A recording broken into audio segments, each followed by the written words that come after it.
యేసు ఇక్కడ లేడు, మృతులలో సజీవుడిని ఎందుకు ఎదుగుతున్నారు? ఆయన లేచి ఉన్నాడు. చప్పట కొట్టండి గట్టిగా, గట్టి కొట్ట, చప్పట కొట్టేదో. ఆయన లేచి ఉన్నాడు.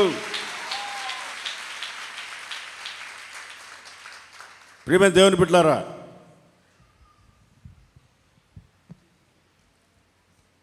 యేసు ప్రభు ఈ లోకానికి వచ్చి 2024 సంవత్సరాల క్రితం నీ కొరకు నా కొరకు కలువరి శిలువలో ప్రాణం పెట్టి మరణించి సమాధిలో పెట్టబడి 3వ దినమున తిరిగి లేచిన సజీవుడు. ఆయన పేరు ఏం గట్టిగా చెప్తున్నారబ్బా, ఆయన పేరు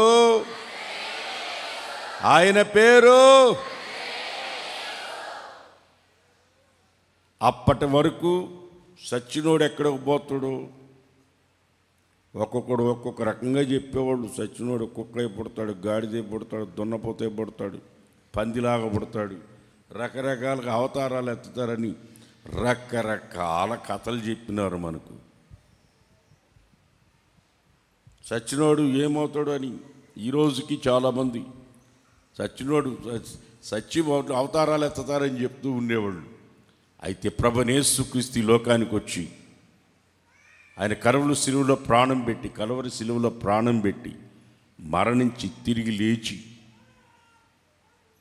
మరణపులుని విరిచి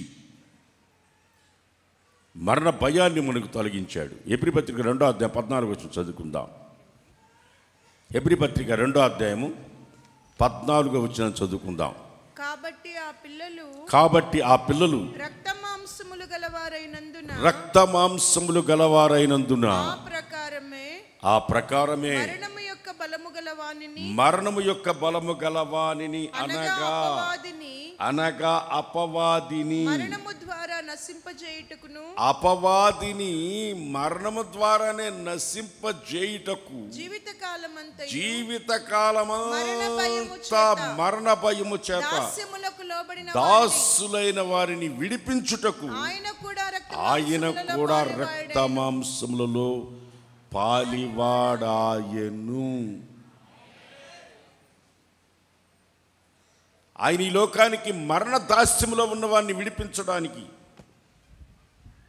ఆదాము ఎప్పుడైతే పాపం చేశాడో, ఆజ్ఞ అతిక్రమించాడో, ఆజ్ఞ అతిక్రమించడం పాపం వల్ల వచ్చు జీతం మరణ దాస్యము నుండి మనల్ని విడిపించడానికి కొరకు ప్రభువైన యేసుక్రీస్తు ఆయన అదృశ్య దేవుడు, కృపాసత్య సంపన్నుడుగా, వాక్యమైన దేవుడు, శరీరధారిగా, కృపాసత్య సంపన్నుడుగా ఈ లోకానికి నీ కొరకు నా కొరకు ఆయన దేవుని కుమారుడుగాను, మనిషి కుమారుడుగాను, దావీదు కుమారుడుగాను ఈ లోకానికి వచ్చి ఆయన ఈ రక్తమాంసంలో పాలువాడ ఎందుకు పుట్టాడంటే, రక్తమాంసంతో పుట్టిన ప్రతి ఒక్కడు మరణానికి దాస్యుడు గనుక మరణ దాస్యము నుండి విడిపించడానికి ప్రభువైన యేసుక్రీస్తు ఈ లోకానికి శరీరధారిగా, కృపాసత్య సంపన్నుడిగా ఈ లోకానికి దిగి వచ్చి మరణ భయాన్ని తొలగించడానికి ఆ పిల్లలు రక్తమాంసములు గలవారైనందున, రక్తమాంసములు మానవుని దేవుడు మానవుని చేసినప్పుడు తన స్వరూపంలో చేసి జీవాత్మను ఉదగనడు జీవాత్మయను అనుంది. ఎప్పుడైతే ఆజ్ఞ అతిక్రమించాడో జీవాన్ని కోల్పోయాడు, ఆత్మని కోల్పోయాడు, ప్రాణుల్లో ఒకడయ్యాడు. ఒకని అవిధేయత ద్వారా మరణము, ఒక విధేయత ద్వారా నిత్య జీవము ఈ లోకానికి ప్రత్యక్షమైంది. ఒకరి అవిధేయత వలన మరణము, ఒకని విధేయత వలన నిత్య జీవం. మొదటి ఆదాము ద్వారా మరణము, రెండవ ఆదామైన ప్రభువైన యేసుక్రీస్తు ద్వారా నిత్య జీవము మనకు ప్రత్యక్షమైంది. ప్రియమైన దేవుని బిడ్డలారా, ఈరోజు మనం సంబరాలు చేసుకుంటున్నాం. ఎందుకో తెలుసా? ఆయన మన కొరకు ప్రాణం పెట్టి మరణించి తిరిగి లేచాడు, మరణములను విరిచాడు, మరణ భయాన్ని తొలగించాడు. ఆమేన్, ఆమేన్, హల్లెలూయా, హల్లెలూయా. మరణించి ప్రతి ఒక్కడు ఎక్కడికి వెళ్తాడు అనుకుంటే మరణించి తిరిగి లేచిన ప్రథమ ఫలం మనం ఆరాధిస్తున్న ప్రభు యేసుక్రీస్తు. కొరింథీయులకు రాసిన మొదటి పత్రిక 15వ అధ్యాయం 23వ వచనం చదివితే, కొరింథీయులకు రాసిన మొదటి పత్రిక 15వ అధ్యాయం 23వ వచనాన్ని మనం చదివితే, ప్రతి వాడు తన వరసలో బ్రతికింపబడును, ప్రథమ ఫలము క్రీస్తే. చబడ కొట్టండి గట్టిగా, హుషారుగా, తేలిక కాదు, హుషారుగా, సంతోషంగా, శక్తితో. ప్రథమ ఫలముగా ప్రభువైన యేసుక్రీస్తు కల్వరి శిలువలో ప్రాణం పెట్టి మరణించి తిరిగి లేచాడు. తమ వరుసలో, అంటే తర్వాత వరుస ఉంది, తర్వాత వరుస మనమే, సంఘం. మొదటి వరుసలో ప్రభువైన యేసుక్రీస్తు లేపబడ్డాడు. నేను వెళ్ళి ఇదిగో ఆకాశములకు పైకి ఎత్తబడుతున్నాను, నేను మరలా వచ్చి నేను నా యందు విశ్వాసం ఉంచిన ప్రతి ఒక్కరిని తీసుకుని వెళ్తానన్నాడు. నా సంఘాన్ని నేను కొనిపోతానన్నాడు. నేను ఎలా వెళ్తున్నానో అలా వచ్చి తీసుకుని వెళ్తాను. ఆర్భాటముతో, ప్రధాన శబ్దంతో, దేవుని బోరతో నేను దిగొస్తా. నేను నా సంఘాన్ని తీసుకొని వెళతాను. నా రక్తమిచ్చి కొన్న సంఘాన్ని, నా స్వరక్తాన్ని ఇచ్చి కొన్న నా ప్రజల్ని, నా సొత్తైన నా ప్రజల్ని, సకల జాతుల్లో ఉన్న ప్రజల్ని నేను రక్తమిచ్చి కొన్నానే. ఆ ప్రజల కొరకు మళ్ళీ నేను రాబోతున్నాను. నేను తీసుకొని వెళతాను. ప్రతి ఒక్కరూ రెండో వరుస మనమే. సంఘం ఎత్తబడుతుంది. సంఘం ఎత్తబడాలి. సంఘము పునరుత్థానం కొరకు ఎదురు చూస్తూ ఉంది. ప్రభు రాకడ కొరకు. ఆయన వచ్చి మనల్ని తీసుకెళ్తాన్న మాట నిశ్చయముగా అది నమ్మదగిన వాక్యం. మనల్ని తీసుకుని వెళ్తానన్నాడు. ఆయన ఎలా వెళ్ళాడు అలా తిరిగి రాబోతున్నాడు. మనల్ని తీసుకుని వెళ్తాడు. ఆయన మరణించి తిరిగి లేయటం వల్ల మనకు కలిగిన కొన్ని మేళ్ళుని మీకు నేను చెప్పాలని అనుకుంటున్నాను. మొట్టమొదటిగా మనం గమనించి చూస్తే, రోమాపత్రిక 10వ అధ్యాయం 9వ వచనంలో మనం గమనించి చూస్తే, రోమాపత్రిక 10వ అధ్యాయం 9వ వచనంలో మనం గమనించి చూస్తే, ఆయన పునరుద్ధానుడు అవడం వలన మనకు కలిగిన మేళ్ళు. యేసు ప్రభువని నీ నోటితో ఒప్పుకొని దేవుడు మృతులలో నుంచి ఆయనని లేపెనని నీ హృదయమునందు విశ్వసించిన ఎడల నువ్వు రక్షింపబడుదువు. మీరందరూ చెప్పండి, యేసు ప్రభువు సిలువ వేయబడి సమాధిలో పెట్టబడి 3వ దినమున తిరిగి లేచాడు. నేను విశ్వసిస్తున్నాను. నోటితో ఒప్పుకొని హృదయమునందు విశ్వసించిన ఎడల వాడు రక్షించబడును. యేసుక్రీస్తు మృతులలో నుంచి లేపబడ్డాడని నోటితో ఒప్పుకొని హృదయమునందు విశ్వసించిన ఎడల నువ్వు రక్షించబడతావు. ఈ రక్షణ ఉచితముగా ఇవ్వబడిన ఈ రక్షణ, ఉచితముగా నీకు ఇవ్వబడిన రక్షణ. దీని కొరకు నువ్వేం ప్రయాసపడలేదు. ఉచితముగా ఆయన నీకు రక్షణని ఇచ్చాడు. నీ నోటితో ఒప్పుకుంటే చాలు. నోటితో ఒప్పుకొని హృదయం నందు విశ్వసించిన ఎడల నువ్వు రక్షించబడుదువు. దేని నుండి రక్షిస్తాడు?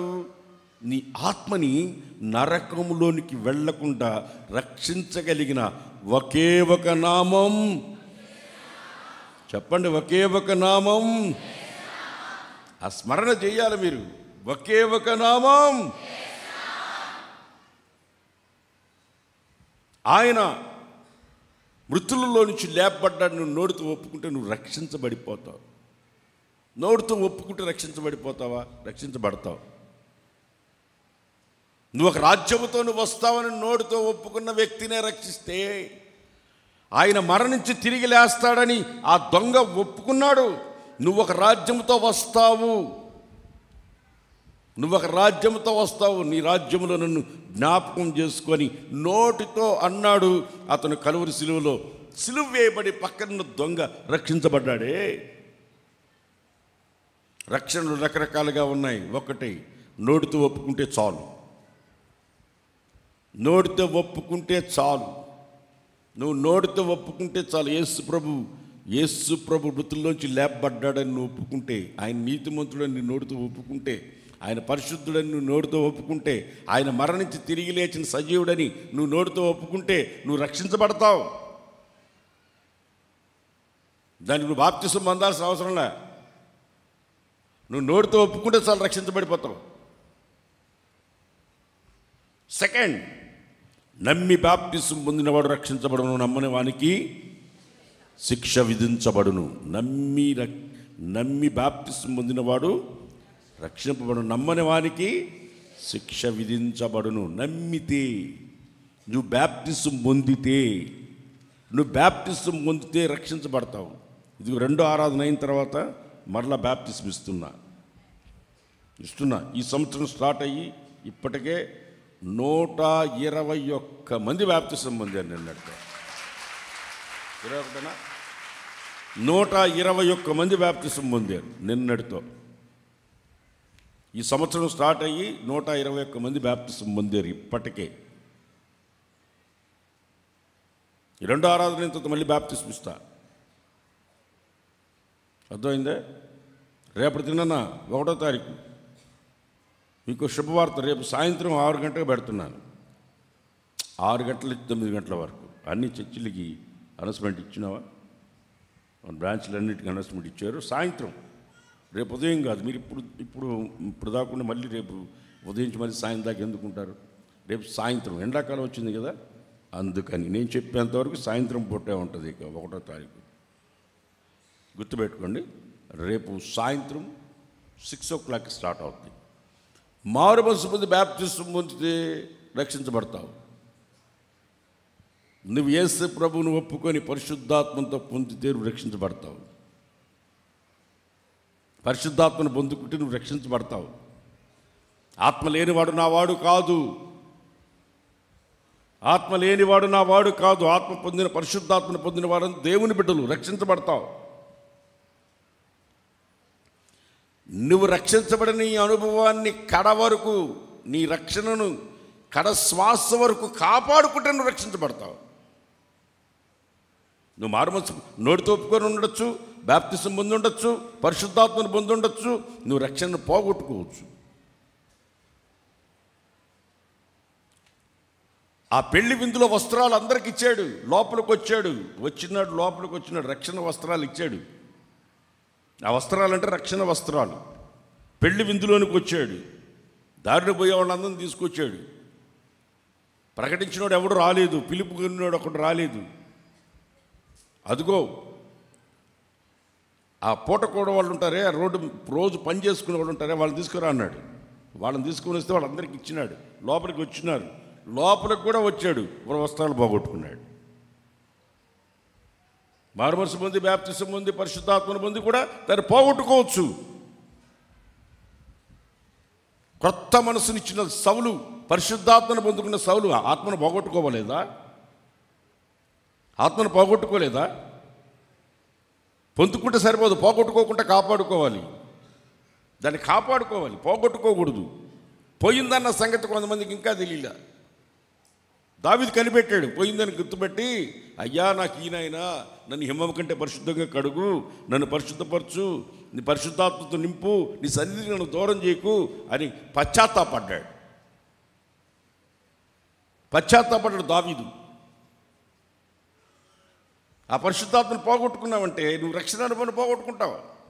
నువ్వు నోటితో ఒప్పుకొని ఉండొచ్చు, పరిశుద్ధాత్మను పొంది ఉండొచ్చు, నువ్వు కడ శ్వాస వరకు నీవు ఈ రక్షణని కాపాడుకోవాలి. ఆమెన్ చెప్పండి, గట్టిగా చెప్పండి, చేతులెత్తి చెప్పండి ఆమెన్. కొంతమంది నేను రక్షించబడ్డాను ఒకప్పుడు, ఇప్పుడు ఏమైనావు, ఇప్పుడు మరలా నేను మామూలుగా నా జీవితం మరలా రక్షణ అనుభవం పోగొట్టుకున్నాను. పెళ్లి చేసుకున్న తర్వాత మరలా నేను అన్ని ఆచారాల్లోకి వెళ్ళిపోయాను, వెనకబడ్డాను, వెళ్ళిపోయాను, మళ్ళీ వెనక్కబడ్డాను. నన్ను క్రైస్తవులు అనుకుంటారని నటించాను కొన్ని రోజులు, ఆ తర్వాత ఇప్పుడు జీవిస్తున్నాను, దానిలోనే జీవించేస్తున్నాను. కొన్ని రోజులు నటించాను, క్రైస్తవుని కానట్టుగా నటించాను, ఇప్పుడు నిజంగానే జీవిస్తున్నాను దాంట్లో అనేవాళ్ళు లేకపోలేదు. ప్రియమైన దేవుని బిడ్డలారా, నువ్వు యేసుప్రభు మృతుల్లో నుంచి లేపబడటం వలన ఒక లాభం ఏంటంటే మనకు ఉచితముగా రక్షణ వచ్చింది. ఆమేన్. దానికి మనం డబ్బులు ఇవ్వాల్సిన అవసరం లేదు. డబ్బులు ఇవ్వాల్సిన అవసరం లేదు. అర్థమైందా? దర్శనం చేసుకోవడానికి కోసం క్యూలో నిలబడాల్సిన అవసరం లేదు. డబ్బులు కట్టాల్సిన అవసరం లేదు. మోకాళ్ళ మీద ఎక్కాల్సిన అవసరం లేదు. అర్థమవుతుందా? మోకాళ్ళ మీద ఎక్కాల్సిన అవసరం లేదు. చంపలు వాయించుకోవాల్సిన అవసరం లేదు. ఎగిరెగిరి గంటలు కొట్టాల్సిన అవసరం లేదు. ఉచితముగా, చెప్పండి ఎట్లా, ఎలాగా? ఉచితముగా అనుగ్రహించిన రక్షణ. మనమేమీ చేయలేదు, ఆయన మన కొరకు ప్రాణం పెట్టాడు, మనల్ని రక్షించాడు. మనకు ఉచితంగా ఆయన పునరుద్ధానం అవ్వడం వల్ల కలిగిన మేళ్ళు ఏంటంటే నువ్వు నోటితో ఒప్పుకుంటే చాలు, నువ్వు రక్షించబడిపోతావు. సెకండ్ పాయింట్, కొరింథీయులకు రాసిన మొదటి పత్రిక 15:14. కొరింథీయులకు రాసిన మొదటి పత్రిక 15:14. క్రీస్తు లేపబడి ఉండని ఎడల మేము చేయుచున్న ప్రకటన వ్యర్థమే, మీ విశ్వాసం వ్యర్థమే. ఇప్పుడు మనల్ని అందరూ ఏమని పిలుస్తున్నారు చెప్పండి ఒకసారి. పిశాచులా? గట్టి చెప్పండి. ఏమని పిలుస్తున్నారు మనల్ని? విశ్వాసులని పిలుస్తున్నారా? ఎందుకు పిలుస్తున్నారు విశ్వాసులని? క్రైస్తవులు అని మొట్టమొదట 3,000 మంది బాప్తిస్మం పొందినప్పుడు క్రైస్తవులని పిలువబడ్డారు. ఇప్పుడు మనల్ని విశ్వాసులని పిలుస్తున్నారు. ఎందుకు పిలుస్తున్నారంటే యేసు ప్రభువు సమాధిలో పెట్టబడి 3వ దినమున తిరిగి లేచాడని మనం విశ్వసించాం. ఆయన మహాకాశముల కంటే ఎత్తుగా ఎత్తబడిన వ్యక్తి. అలాగా మరలా నేను వెళ్ళాను, మరలా తిరిగి వస్తాను, నా తండ్రి ఇంట అనేక నివాసములు కలవు, నేను వెళ్ళి ఒక స్థలాన్ని సిద్ధపరిచి వస్తాను, నేనున్న స్థలంలో మిమ్మల్ని తీసుకుని వెళ్తానని ఆయన మాట ఇచ్చి వెళ్ళాడు. అక్కడికి మనల్ని తీసుకెళ్తాడు, ఆయన వస్తాడు, తీసుకుని వెళ్తాడని మనం విశ్వసించి ఉన్నాం కనుకనే మనల్ని విశ్వాసులు అని పిలుస్తున్నారు. ఆమేన్. ఎవరు మనమందరం ఎవరు? విశ్వాసులవి. దేన్ని విశ్వసించున్నాం? ప్రభువు వస్తాడు, నన్ను తీసుకుని వెళ్తాడు. ప్రభు వస్తాడు, నన్ను తీసుకుని వెళ్తాడని విశ్వసించున్నాం కనుక మనల్ని అందరినీ విశ్వాసులని పిలుస్తున్నారు. బిలీవర్స్, విశ్వాసులు అని పిలుస్తున్నారు. విశ్వాసులని మనల్ని అందరినీ పిలుస్తున్నారు. మన విశ్వాసం ఇప్పుడు ఆయన మరణించి తిరిగి లేచాడు కనుక ఒక ప్రకటన. ఏంటది? మన నోట్లో ఒక ప్రకటించడానికి ఒక సందేశం ఉంది. అదేంటంటే ప్రభువైన యేసుక్రీస్తు మృతుల్లో నుంచి లేచాడు. ఆమేన్. లేచినాడురా సమాధి, గెలచినాడురా యేసు, లేచినాడురా సమాధి. లేచాడా లేదా? అది ఆ ప్రకటన మన చేతిలో ఉంది, మన నోట్లో ఉంది. యేసుక్రీస్తు అందరికీ ప్రభు అని, ఆయన మరణించి తిరిగి లేచాడని చెప్పగలిగే ఒక సందేశం మన దగ్గర ఉంది. ప్రపంచమంతా చెప్పగలిగే మనం అందరం ఏమి రెఫరెన్స్ చదవాల్సిన 22 చదవాల్సిన అవసరం లేదు. బెంగళూరుకి వెళ్ళాల్సిన అవసరం లేదు, హైదరాబాద్కి వెళ్ళాల్సిన అవసరం లేదు, ఎక్కడికి వెళ్ళి బైబిల్ ట్రైనింగ్ చేయాల్సిన అవసరం లేదు, రామాయపట్నంకి అసలే వెళ్ళాల్సిన అవసరం లేదు. ఫార్నస్ కట్టారు రామాయపట్నం బైబిల్ కాలేజీ, మా కావిల్లో ఉంటుంది, నెల్లూరు దగ్గర. పెద్దది, కొన్ని ఎకరాల్లో కట్టారు.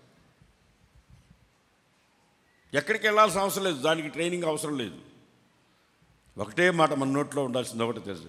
ఒకటే ఒక మాట చెప్తానండి. ఒకటి బాధకరమైంది, ఒకటి సంతోషకరమైంది. బాధకరమైంది ఏంటి? యేసు ప్రభు మనకందరి కొరకు మరణించాడు. సంతోషకరమైన వార్త ఏంటి? మన కొరకు తిరిగి, చెప్పండి హల్లెలూయా. ఈ 2 మాటలు నీ దగ్గర నీ నోట్లో ఉండాలి. అది నువ్వు ప్రకటించగలగాలి. చెప్పండి గట్టి చెప్పండి, ఈసారి చెప్పండి హల్లెలూయా. ఆయన తిరిగి లేయటం వలన నా నోట్లో ఒక మాట ఉంది. ఏంటది? పునరుత్థానంతో కూడిన సందేశం. యేసు ప్రభు తిరిగి లేచాడు అని ప్రపంచమంతా తిరిగి చెప్పగలిగే ఒక మాటని దేవుడు నాకు ఇచ్చి ఉన్నాడు. ఈరోజు ప్రపంచమంతా తిరిగి వెళ్ళి చెప్పగలుగుతున్నానంటే ఆ మాట లేకపోతే నేనేం చెప్తాను? అందరిలాగా సమాధిలో కుళ్ళు పట్టి ఉంటే ఎలా చెప్తాను? పైకి ఇంపుగా లోపల కంపు కొడుతుంటే సమాధి అయితే నేను ఎలా చెప్తాను? యేసు ప్రభు సమాధి ఖాళీ సమాధిలోనికి లోపలికి వెళ్ళి ఒక్కసారి కాదు 2 సార్లు వెళ్ళి లోపలికి వెళ్ళి చూసి చెప్తున్నాను. మరలా పోతా, రేపు మరలా పోతా. దాని లోపలికి వెళ్ళి చూసే చెప్తున్నా. కట్టుకథలు కాదు, కట్టుకథలు కాదు, ఇది కాలుజారి రాసిన కథలు కాదు. ఇవి చూసి లోపలికి వెళ్ళి చూసి వచ్చి చెప్తున్నా. లోపలికి వెళ్ళి చూసి చెప్తున్నా. ఖాళీ సమాధి, సజీవుణ్ణి సమాధుల్లో ఎందుకు ఎదుగుతారు? ఆయన లేచి ఉన్నాడు. Praise the lord. Hallelujah, hallelujah, hallelujah, hallelujah. ఈ మధ్య ఒకడు వచ్చాడు నా దగ్గరికి, ఒక యంగ్ వాళ్ళ దేవుని గురించి చెప్పుకోకుండా నా దగ్గరికి వచ్చాడు. యేసు ప్రభు చనిపోలేదండి అన్నాడు. నిజమేనండి, చనిపోలేదు. నీకెడ తెలుసు అన్న. యేసు ప్రభు చనిపోలేదండి అని నాకు చెప్పాడు. నిజమేనండి, చనిపోలేదు అని. నువ్వేంది వెరైటీగా ఉన్నావు పాస్టర్, చచ్చిపోయావంటే చనిపోయి తిరిగి లేచాడని కదా మీరు చెప్తారు అన్నాడు. నీ ముఖం చూడంగానే నీకేం చెప్పాలి నాకు తెలుసులేరా అన్న. నేను చూడంగానే నాకేం తెలుసులే, నీతో నాకు వాదన ఎందుకు? చనిపోలేదా? ఓకే, చనిపోలేదు. ఆయన బతికే ఉన్నాడు, బతికే ఉన్నాడు. వాదనొద్దు. అంతా వ్యర్థమని మనకెందుకు వాళ్ళతో గొడవ? ఎందుకంటే వాళ్ళతో గొడవ? అర్థమైందా? చనిపోలేదు. ఆయన దేవుడాడు చచ్చిపోతాడు? చనిపోడు, బతికే ఉన్నాడు. ఆత్మకు చావుందా? లేదు. వాని కోణంలో కరెక్టే.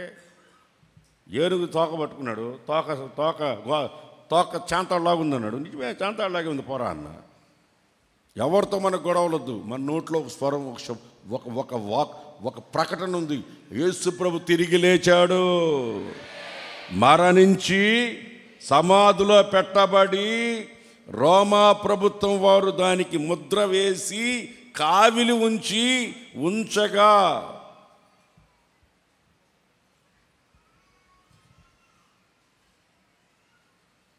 ఆ గొప్పవాడు తవ్వించుకున్నాడు సమాధిని. గొప్ప వ్యక్తి సమాధిని తవ్వించుకున్నాడు. చాలా గొప్పవాడు అతను.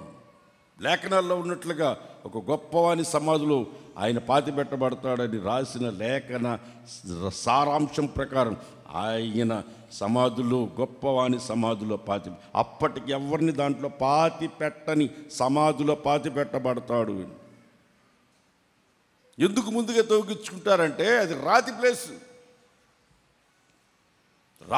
అది. ఇక్కడలాగా మట్టి కాదు. 2 నిమిషాలు దువ్వేసి దానికి రాయిని తొలచాలి. ఫ్యామిలీ ప్యాకింగ్ అనమాట. ఇది ఫ్యామిలీ ప్యాకింగ్ అనమాట. ఒకేసారి దువ్విచ్చేసుకుంటారు. ఎవరు చచ్చిపోయినా దాంట్లో ఎత్తుకొని పెడతారు. దానికి దాంట్లోనే పెడుతుంటారు. ఎవరు చచ్చిపోయినా దానికి సంబంధించిన వస్తువులన్నీ తీసుకెళ్ళి దాంట్లో పెడతారు. మా ఊళ్ళో కూడా సమాధి తోటలో దొరలు కట్టించుకున్న సమాధి ఉంది. ఎవరు చచ్చిపోయినా దాంట్లో దిస్తారు. ఆయనకి సంబంధించిన వస్తువులన్నీ తీసుకెళ్ళి దాంట్లో పెట్టేస్తారు. దాంట్లో కూడా దొంగలు పడ్డారు, అందుకని దాన్ని మూసేసారు. దాంట్లో కూడా దొంగలు పడ్డారు. ఆయన వస్తువులని దాంట్లో పెట్టారని అవి తీసుకెళ్ళడానికి దొంగలు పడ్డారు. అప్పట్లో వాళ్ళు వాడిన వస్తువులన్నీ దాంట్లో పెట్టేసేవాళ్ళు. అయినా నేను మెడ్రాస్కి వెళ్ళా. మెడ్రాస్లో పెద్ద పెద్ద పెద్ద సమాధులు ఉన్నాయి. ఆ సమాధులు పాలరాళ్లతో కట్టున్నాయి. దానిపైన దీపాలు వెలుగుతూ ఉన్నాయి. గ్యాస్ పెట్టి వెలిగించున్నాయి. అయినా మొన్న ఆ సునామీ వచ్చినప్పుడు అవి కూడా ఆరిపోయినాయి అనుకోండి. అవి కూడా ఆరిపోయినాయి. మన సునామీ వచ్చింది కదా సముద్రంలో, అప్పుడు అది కూడా ఆరిపోయినాయి. రకరకాల సమాధులు ఉన్నాయి ఇక్కడ. పైకి చాలా పాలరాలతో భలే ఉన్నాయి, అందంగా ఉన్నాయి, లోపలేమో కంపు కొడతానే ఉంటాయి. హైదరాబాద్కి పో, చాలా సమాధులు ఉన్నాయి, చాలా అందంగా ఉన్నాయి. ఓహో అబ్బో, ఎక్కడెక్కడ మార్బల్స్ అన్నీ ఉన్నాయి, రాజస్థాన్ మార్బల్స్ అన్నీ ఇచ్చున్నారు. ఢిల్లీకి పో, ఎన్నో సమాధులు ఉన్నాయి. ప్రపంచంలో ఖాళీగా ఉన్న సమాధి మనం ఆరాధిస్తున్న యేసయ్య సమాధి ఒక్కటే. దేవునికి స్తోత్రం కలుగును కాక. మన విశ్వాసం వ్యర్థమే, మన నోట్లో ఉన్న ప్రకటన వ్యర్థమైన. తిరిగి లేకపోతే ఏమని చెప్తాం? చెప్పడానికి ఏముంది మన దగ్గర? ఆయన తిరిగి లేచాడు కనుకనే చెప్పడానికి మన దగ్గర ఒక సందేశం ఉంది. మన దగ్గర ఒక సందేశం ఉంది. దేశాల్లో వెళ్ళి చెప్పగలం, ప్రపంచమంతా వెళ్ళి చెప్పగలం.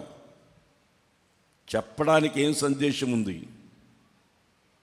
ఎవరికైనా చెప్పడానికి ఏం సందేశం ఉంది? జీవ సమాధి అయిపోయాడని చెప్పడానికి ఉందా? భారీ దెబ్బ తట్టుకోలేక సమాధిలోకి వెళ్ళిపోయాడని ఉందా? రకరకాల సందేశాలు లేక, వాళ్ళ దగ్గర ప్రకటించడానికి సరైన ప్రకటన లేక మన దగ్గర ఉంది. వాళ్ళ దగ్గర లేనిది మన దగ్గర ఉన్నది పునరుద్ధానపు సందేశం. ఆమేన్. ఉచితముగా మనకు ఆయన తిరిగి లేయటం వలన మనకు ఒక సందేశాన్ని ఇచ్చాడు. మనల్ని విశ్వాసం మనలో పెంపొందింపజేశాడు.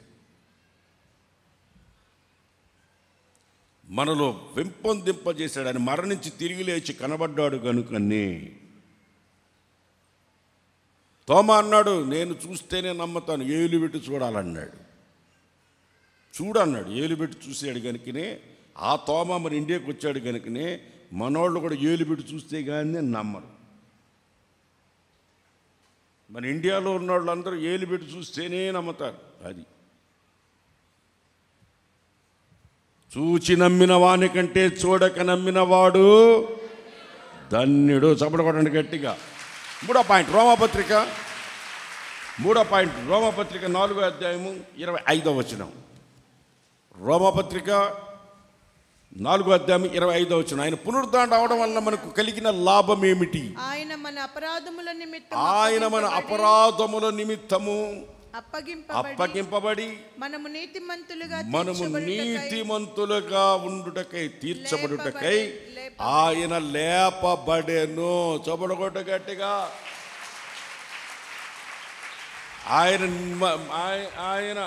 ఆయన మనల్ని నీతిమంతులుగా చేయడానికి ఆయన లేపబడ్డాడు.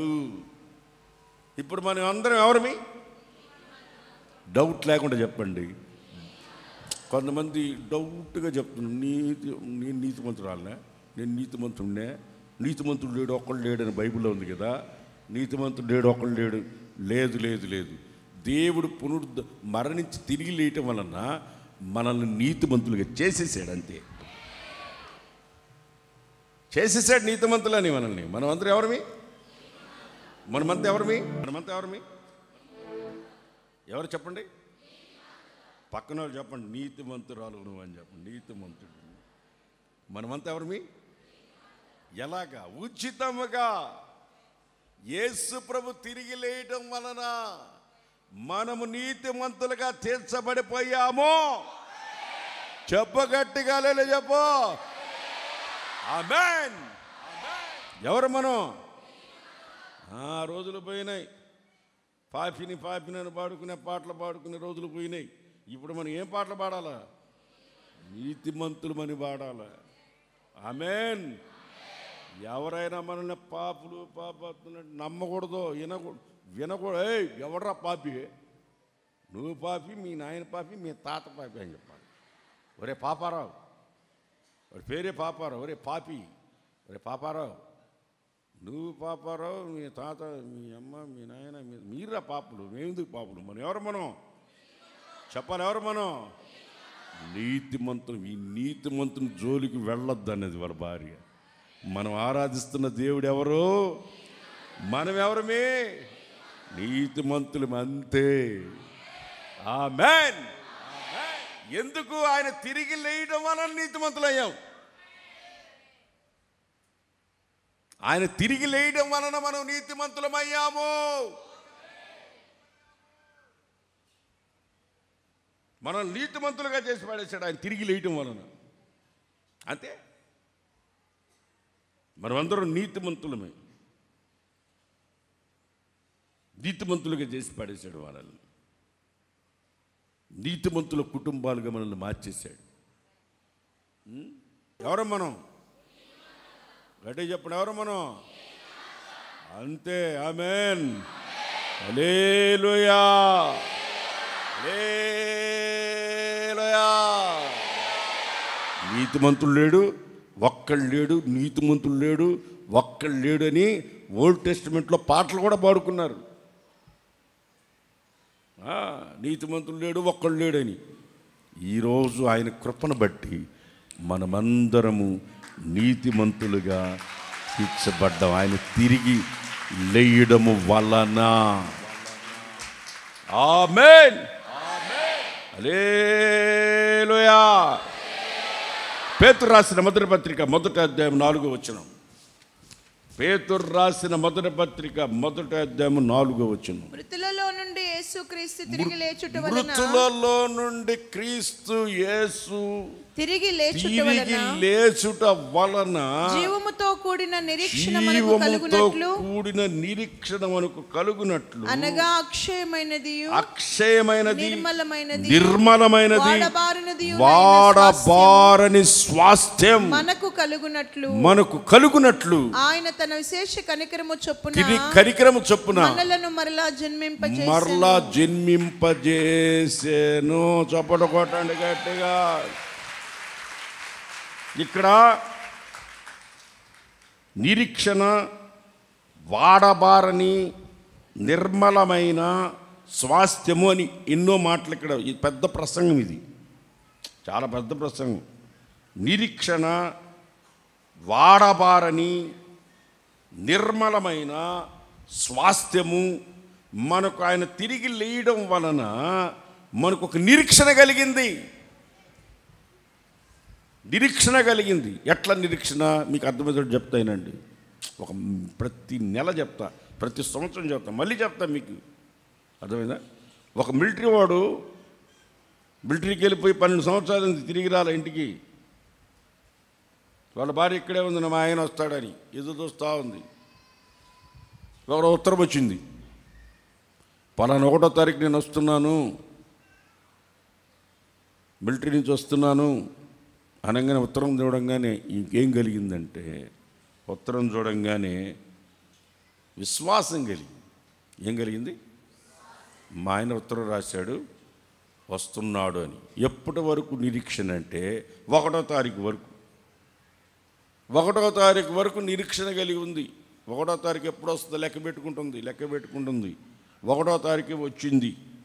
రైల్లో ఇంత పెద్ద పెట్టి పెట్టుకొని, ఇంతంతలో బూట్లు వేసుకొని, బుర్ర మీసాలు పెట్టుకొని, ఇటు తిప్పుకొని రైల్లోంచి టక్కు అని రైల్లోంచి కిందకి దిగాడు. దిగిన తర్వాత కూడా ఆయన దగ్గరికి పరిగెత్తుకుని వెళ్లకుండా మా ఆయన వస్తాడు వచ్చిన తర్వాత కూడా ఇంకా వస్తాడు అనుకుంటే ఎట్లా? ఆయన వచ్చి దిగాడు. దిగిన తర్వాత ఇంకా నిరీక్షణ ఎందుకు? వచ్చేదాకా నిరీక్షణ. ప్రభు రాకడ వరకు నిరీక్షణ. మనకు ఒక నిరీక్షణ ఇచ్చాడు. ఏంటి? ప్రభు త్వరగా రాబోతున్నాడు. ప్రభు త్వరగా రాబోతున్నాడు. ఒక నిరీక్షణ మనకుంది. ఆయన వచ్చేసిన తర్వాత కూడా ఇంకా నాకు నిరీక్షణ అంటే ఎట్లా? నాకు నిరీక్షణ ఉంది ఆయన వస్తాడని. ఆయన వచ్చేసాడు అనుకో, ఇంకా విశ్వాసం అవసరంలే, నిరీక్షణ అవసరంలే. ఇంకా 3వది ఏంటో తెలుసా? ప్రేమే. ఆమేన్. నీ ప్రేమ నాలో మధురమైనది,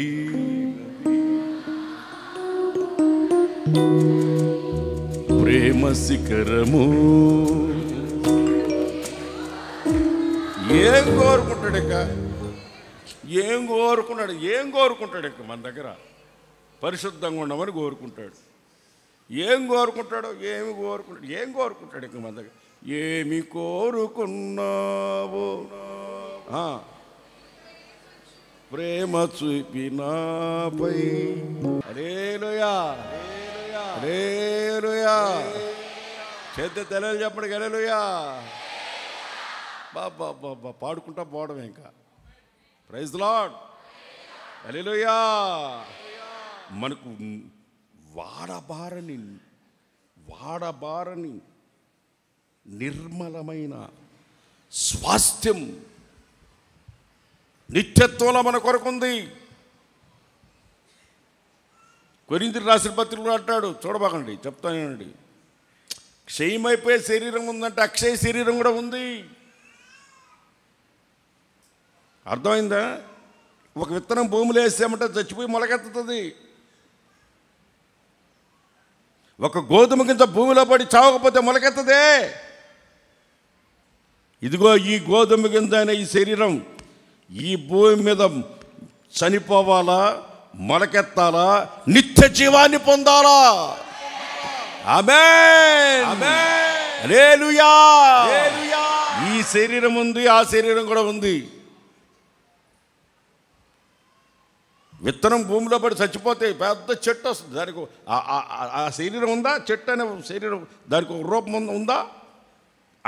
అంత విత్తనం చచ్చిపోతే, భూమిలో పడి చనిపోతే, మొలకెత్తితే అది ఒక వృక్షం అవుతుంది. మనము కూడా ఈ శరీరాన్ని విడిచిపెట్టిన తర్వాత నిత్యత్వంలో వాడబారని నిర్మలమైన స్వాస్థ్యం. ఆమేన్, ఆమేన్. వాడబారని నిర్మలమైన స్వాస్థ్యం, తేజోవాసుల పరిశుద్ధుల స్వాస్థ్యం. తేజోవాసుల చెప్పండి, పరిశుద్ధుల స్వాస్థ్యం నాకే సొంతం.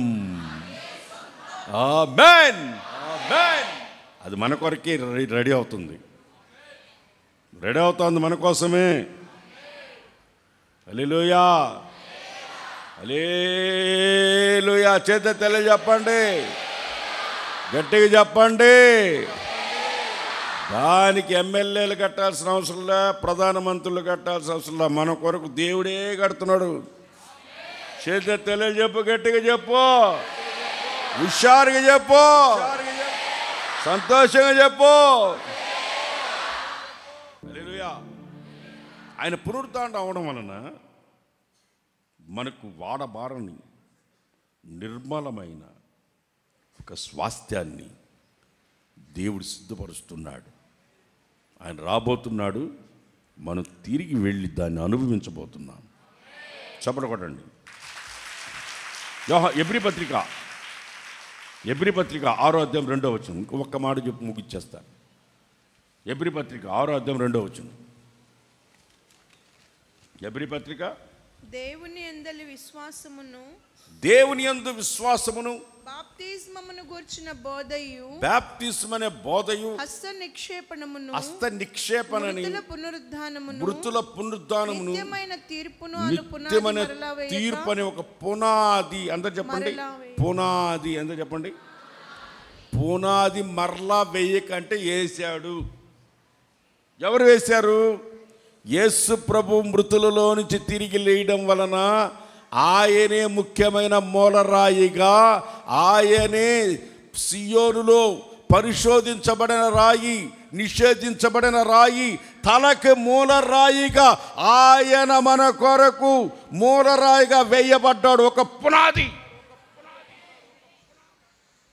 పునాది ఉంది. దీన్ని ఎవ్వడూ కదిలించలేడు. క్రైస్తత్వాన్ని దీనికి ఒక పునాది ఉంది. ఆమేన్, ఆమేన్. దానిని పునాదులు ఎవ్వడూ కదిలించలేడు. దీనికి పునాది, ముఖ్యమైన మూలరాయి ప్రభువైన యేసుక్రీస్తు. దాని మీద సర్వోన్నతుడైన ప్రభువైన యేసుక్రీస్తు ముఖ్యమైన మూలరాయి ఉండగా, అపోస్తుల ప్రవక్తల పునాది ఉండగా, దాని మీద మీరు చక్కగా అమర్చబడి సర్వోన్నతునికి నివాస స్థలముగా కట్టబడుతున్నారు. ఒక పునాది ఉంది. ఇది 2024 సంవత్సరాల క్రితం సిలువలో ఆయన మరణించి తిరిగి లేచి ఒక పునాది రాయిని వేశాడు. ఆ పునాది తప్ప ఇంకొక పునాది ఎవ్వరు వెయ్యలేరు. ఇంకొకటి లేదు, ఇంకొక పునాది లేదు. ఒకటే పునాది, ఒకటే పునాది, ఇంకొక పునాది లేదు. ఒకటే పునాది, ప్రభువైన యేసుక్రీస్తు అనే ముఖ్యమైన మూలరాయి మీద మనం కట్టబడతా ఉన్నాం. ఇంకొక పునాది లేదు. దీన్ని కాపాడుకోవాల్సిన అవసరం లేదు. దీన్ని కాపాడుకోవాలి, అయ్యా దీన్ని క్రైస్తత్వాన్ని కాపాడాలి అని ఎవరు ఎప్పుడు నేను ఎక్కడ మహాసభలు నేను వినలా. ఎందుకో తెలుసా? ఇది యేసయ్య మీద కట్టబడే మందిరం. దేవునికి స్తోత్రం కలుగును గాక. Praise the lord. Hallelujah, hallelujah. ఎవరి మీద కట్టబడుతుంది? యేసయ్య మీద కట్టబడుతుంది. యేసన్న గారిని అడిగారు, అన్నా నీ తర్వాత ఈ సంఘాలన్నీ ఏం కావాలని? యేసన్న అన్నాడు, ఇది యేసయ్య ద్వారా కట్టబడితే ఉంటుంది, నా ద్వారా కట్టబడితే పోద్ది అన్నాడు. అంతే. దేని ద్వారా కట్టబడింది? ఇది యేసయ్య అనే పునాది మీద కట్టబడింది. చపడకొండ గట్టిగా హల్లెలూయా. దీన్ని ఎవడో కదిలించలేడు. ఇది పరిశుద్ధులకు ఒక్కసారి ఇవ్వబడిన పునాది, పరిశుద్ధులకి ఇవ్వబడిన బోధ. పరిశుద్ధులకు ఒక్కసారి ఇవ్వబడిన బోధ నిమిత్తం మీరు పోరాడాలి. అదే బోధ, అపోస్తుల బోధ. ఈ అపోస్తుల బోధ ఎందును, రొట్టె విరుచుటెందును, ప్రార్థన చేయటెందును ఎడతెగక వారు ఉండిరి. ఇది అపోస్తుల యొక్క పరిచర్య పునాది సిద్ధాంతం. దీన్ని ఎవడు కదిలించలేడు. ఒకే పునాది, ఒకటే పునాది. ఆ పునాది మీద కట్టబడుతూ ఉంది. దీన్ని ఎవ్వడు కదిలించలేడు. దేవునికి స్తోత్రం కలుగును గాక, స్తోత్రం కలుగును గాక, స్తోత్రం కలుగును గాక, స్తోత్రం కలుగును గాక. ఆయన తిరిగి లేయటం వలన మనకు కలిగిన మేలు ఇది. ఒక మాట చెప్పాలంటే సంఘానికి శిరస్సు అయ్యాడు. సంఘం అనే శరీరానికి శిరస్సుగా మార్చబడ్డాడు ఆయన ఎత్తబడడం వలన. లాస్ట్కి ఒక మాట చెప్పి ముగిచ్చేస్తాను. చదవండి. ఫిలిప్పీలకు రాసిన పత్రిక 3వ అధ్యాయం 11వ వచనం. ఫిలిప్పీలకు రాసిన పత్రిక 3వ అధ్యాయం 11వ వచనం. సహోదరులారా, ఆయన మరణ విషయములో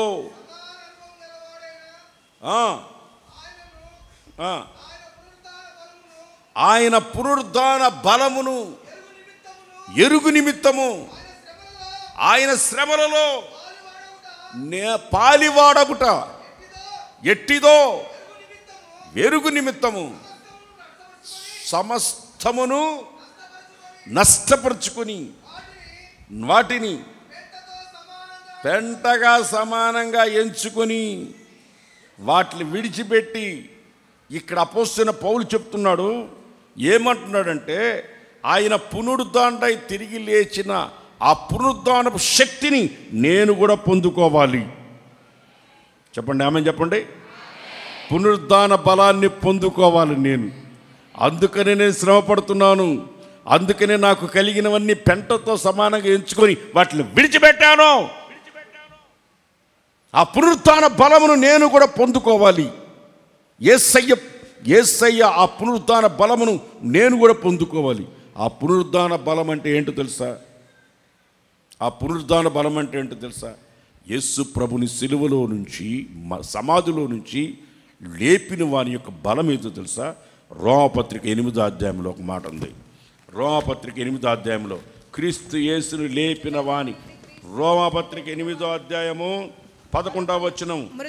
మృతులలో నుండి క్రీస్తును లేపిన ఆత్మ మీలో నివసించిన ఎడల చావునకు మీ శరీరములు కూడా మీలో నివసించుచున్న పరిశుద్ధాత్మ ద్వారా మీరు కూడా లేపబడుదురు. ఆ బలం ఏంటో తెలుసా? యేసు ప్రభు పునరుద్ధాన బలం అంటే ఏంటో తెలుసా? పరిశుద్ధాత్మ శక్తి, పరిశుద్ధాత్మ బలం, పునరుద్ధాన బలం, పరిశుద్ధాత్మ బలం. ఆయన తిరిగి లేచి, మిమ్మల్ని నేను అనాథులుగా విడిచిపెట్టను, నేను వెళుతున్నాను, ఇదిగో ఏ ఆదరణకర్తననే పరిశుద్ధాత్మను పంపిస్తాను. మృతుల్లో నుండి క్రీస్తును లేపిన ఆత్మ, ఆ పరిశుద్ధాత్మ పునరుద్ధానపు శక్తి. ఆ పునరుద్ధానపు శక్తి అంటే పరిశుద్ధాత్మ. దానిని నేను పొందుకుని నా శరీరము కూడా ఆయన శ్రమలలో పాలివాడగుటకు. చూసారా, ఆయన మిగిలిచిన శ్రమలు నేను కూడా పొందవలెనని ఆయన పునరుద్ధాన బలమును పొందుకుని, నేను వీటిలన్నింటినీ విడిచిపెట్టి ఆ పునరుద్ధాన బలమును పొందుకునవలనని నేను ఈ లోకములో నేను శ్రమలు అనుభవించుచు, ఆయన మిగిలించిన శ్రమలు నేను పొందవలెనని ఈ శరీరమందు. యేసన్న గారు పాడాడు, నీ శ్రమలలో నా దర్శనమాయనే, నా తనువందున శ్రమలు సహించి నీ. ఆహా ఆహా నా ధన్యత. బాగానండి, ఉండండి. ఎవరైతే యేసు ప్రభుని నమ్ముకున్నందుకు శ్రమ పడుతున్నారో వాళ్ళు సంతోషించాలా. ఎందుకు సంతోషించాలంటే, యేసయ్య మిగిలిచిన శ్రమలు ఈ శరీరమందు మనము వాటిని అనుభవించి పునరుద్ధాన బలమును పొందుకొనుచున్నాము. పునరుద్ధాన బలమును పొందుకొనుచున్నాము. ఆయన మిగిలించిన శ్రమలు మనము అనుభవించి ఆ పునరుత్థాన బలమును పొందుకుంటున్నాం. హల్లెలూయా, హల్లెలూయా, హల్లెలూయా. నీవు నాకిచ్చే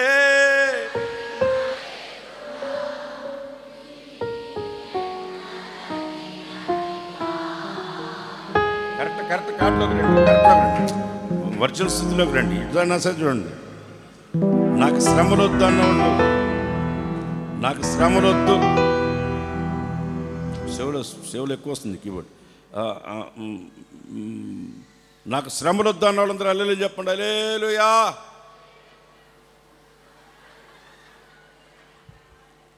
మీరు పునరుద్ధాన బలమును పొందుకోవాలా. యేసయ్య మిగిలిచిన శ్రమలు మీరు పొందండి.